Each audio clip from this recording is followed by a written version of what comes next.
পঞ্চগড় সীমান্ত পরিস্থিতি ও পুশিনের আরও খবর জানাতে সরাসরি যুক্ত হবেন সহকর্মী কামরুজ্জামান টুটুল। টুটুল, পঞ্চগড়ের সীমান্ত পরিস্থিতি এখন কেমন দেখতে পাচ্ছেন? বিজিবি আর কোনো উদ্যোগ নিয়েছে কিনা? জি শারমিন, আপনি যেমনটি বলছিলেন উত্তরের জেলা পঞ্চগড়। এই জেলার তিন দিকে কিন্তু ভারত সীমান্ত রয়েছে।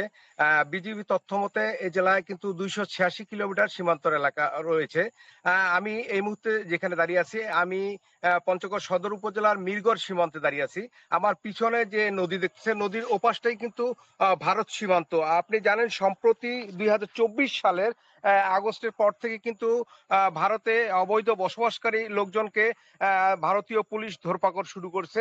আর এদেরকে ধরে কিন্তু ভারতীয় পুলিশ কিন্তু তুলে দিচ্ছে বিজিপি বিএসএফ এর হাতে। আর বিএসএফ কিন্তু এতে রাতের অন্ধকারে বিভিন্ন সীমান্ত দিয়ে বাংলাদেশে পুশিং করতেছে।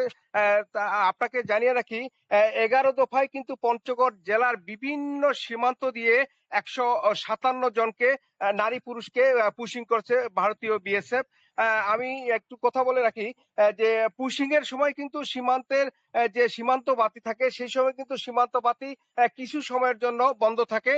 সেই সুযোগটাই কাজে লাগে কিন্তু বিএসএফ একের পর এক এই পুশিং কাজ করে যাচ্ছে।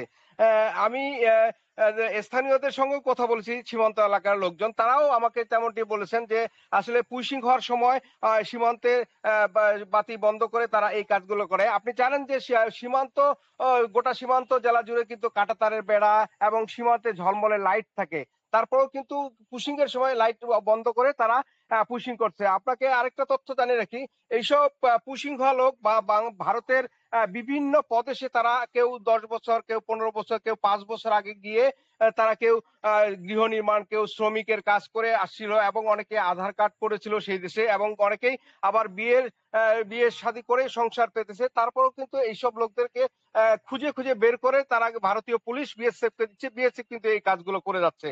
আমি কথা বলেছি পঞ্চগড় জেলার যে বিজিবির সিও মনিরুল ইসলামের সঙ্গে। তিনি আমাকে জানিয়েছেন যে সীমান্তের নিরাপত্তা জোরদার এবং কঠোর নজরদারিতে রাখা হয়েছে পুশিং ঠেকাতে এবং অনুপ্রবেশকারী করতে না পারে যেন সেই মোতাবেকে বিজিপি কিন্তু সর্বোচ্চ সতর্ক অবস্থায় রয়েছে। আপনাকে আরেকটা তথ্য জানিয়ে রাখি, গত বৃহস্পতিবার পঞ্চগড় এর তেঁতুলিয়ার সীমান্ত দিয়ে 11 নারী কিন্তু ভারতে অনুপ্রবেশের সময় কিন্তু বিজিপি আটক করে। বিজিপি আটক করে কিন্তু তাদেরকে তেঁতুলিয়া থানায় হস্তান্তর করেছে বলে আমরা যতটুকু জেনেছি।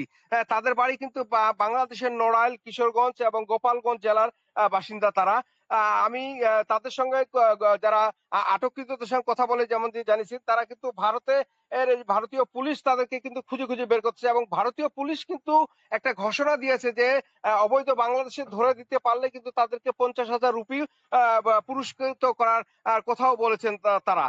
আর আমি জানিয়ে রাখি যে সীমান্তে কিন্তু এখন বিজিবি সর্বোচ্চ নিরাপত্তা দিয়ে রেখেছে যাতে করে কোনো অনুপ্রবেশ করতে না পারে এবং পুশিং হতে না পারে। এর জন্য কিন্তু বিজেপি কিন্তু সর্বোচ্চ সতর্ক অবস্থায় রয়েছে বলে আমাকে জানিয়েছে এবং স্থানীয় আইনজীবীদের সঙ্গে আমি কথা বলেছি, তারাও আমাকে যেমনটি জানিয়েছেন যে ভারতে বসবাসকারী লোকজন বৈধ হোক বা অবৈধ হোক তাদের কিন্তু এভাবে পুশিং করে দেওয়াটা এক প্রকার আন্তর্জাতিক আইনকে লঙ্ঘন করে তারা এই কাজটি করছে। এতে কিন্তু সীমান্তে যে কোনো সময় অপ্রীতিকর ঘটনা ঘটতেও পারে বলে তারা আমাকে তেমনটি জানিয়েছে। তো এই ছিল শারমিন পঞ্চগড় থেকে সীমান্তের সর্বশেষ তথ্য।